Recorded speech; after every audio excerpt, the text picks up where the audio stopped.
এটা কি আমের গাছ আপা? এটাও লাকনা। দেখেন কত বড় বড়, এবং আমের ভারে এই ডালটা, আমের ভারে এই মাটি একদম ছুঁয়ে গেছে। মাটি থেকে কতটুকু উঁচুতে আম, মানে প্রায় ঠেকে গেছে, চিন্তা করা যায়।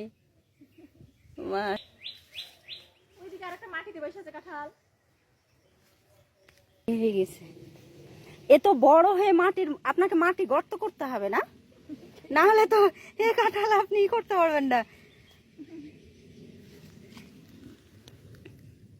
দেখেন এটা পুরো মাটির সাথে লেগে গেছে।